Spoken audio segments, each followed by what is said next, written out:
Bonsoir à tous et bienvenue dans ce point de l'actualité au Sénat. Yamoussoukro, le ministre chargé de l'intégration africaine et des Ivoiriens de l'extérieur, était porteur de deux projets de loi. Devant la commission des relations extérieures et des Ivoiriens établis hors de Côte d'Ivoire, Wothabouna Ouattara a présenté les textes sur la protection de toutes les personnes contre les disparitions forcées et la création de la facilité africaine de soutien juridique. Ces projets de loi adoptés à l'unanimité. Je vous emmène dans la sous-préfecture de Tanda. Les fondations Magic System et l'ONACI viennent d'offrir une école primaire de 6 classes au village de Kouadio-Kouman. L'inauguration de cette école a eu lieu ce week-end. À travers ce geste, ces deux organisations entendent contribuer à la formation des enfants qui sont l'avenir de demain. Le plan d'urgence de retrait des enfants en situation de rue suit son cours. Les équipes du ministère de la Femme, de la Famille et de l'Enfant ont mené une tournée ce dimanche dans la zone sud d'Abidjan. 0 enfant en situation de rue, c'est l'objectif visé. On le voit avec Didier Nguessan. Port-Boué, quartier Abraham. Une fois la nuit tombée, ce restaurant est transformé en couchette par ces enfants vivant dans la rue. Dans ce dortoir de fortune, ils ont créé leur petit confort qui ne dure que le temps d'un sommeil. Un sommeil perturbé cette nuit par des bienfaiteurs, des agents de la lutte contre la traite des enfants et de la délinquance juvénile du ministère de la Femme, de la Famille et de l'Enfant. Les travailleurs sociaux retirent ces enfants vulnérables de la rue. Toujours à Port-Boué, au terrain du quartier Terre Rouge, d'autres enfants sont réveillés et accompagnés au cas de ramassage.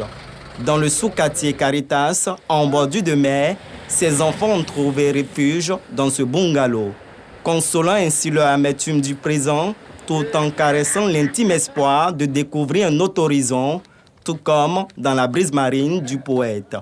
L'espoir au bout du désespoir. Enfin, une main pour les aider à se relever et une oreille pour écouter leur voix, très souvent inaudible. Tous sont transportés au centre social pour une prise en charge. Ils y bénéficient d'un repas et d'un toit pour dormir, mais bien plus. Pour cette opération spécifique, nous mettons un point d'honneur sur la prise en charge holistique de ces enfants, de telle sorte que ces enfants-là ne puissent plus retourner dans la rue. C'est notre mission et c'est notre objectif. C'est l'objectif que le gouvernement nous a assigné pour débarrasser les rues d'Abidjan, le grand Abidjan, vraiment de ces enfants parce que leur place, ce n'est pas dans la rue. Leur avenir ne se retrouve pas dans la rue. Soit c'est auprès de leur famille, pour ceux qui n'ont pas de famille, nous nous en occupons. Une centaine d'enfants sont sortis cette nuit des rues. Autant d'espoir de réintégration sociale et une chance de croire en l'humanité et de la cultiver.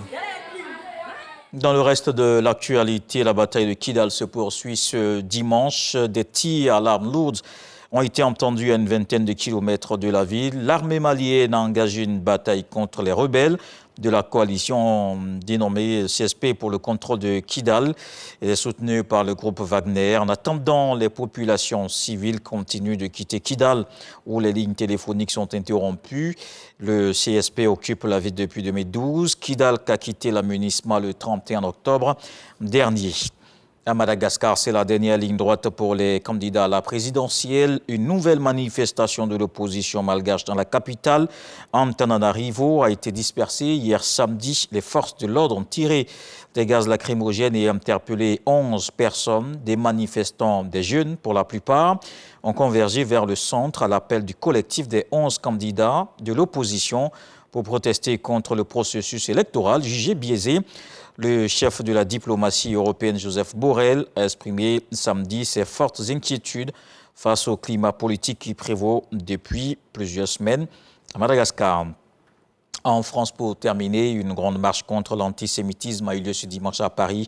Une réponse à l'explosion du nombre d'actes hostiles aux Juifs depuis les massacres du Hamas en Israël le 7 octobre et la riposte militaire qui a suivi pas de tolérance pour l'intolérable, a promis le président Emmanuel Macron dans une lettre aux Français publiée samedi soir. Le ministère de la Santé du Hamas palestinien a annoncé vendredi que le bilan des bombardements israéliens dans la bande de Gaza avait atteint les 11 078 morts. On se retrouve à 19h pour la grande édition.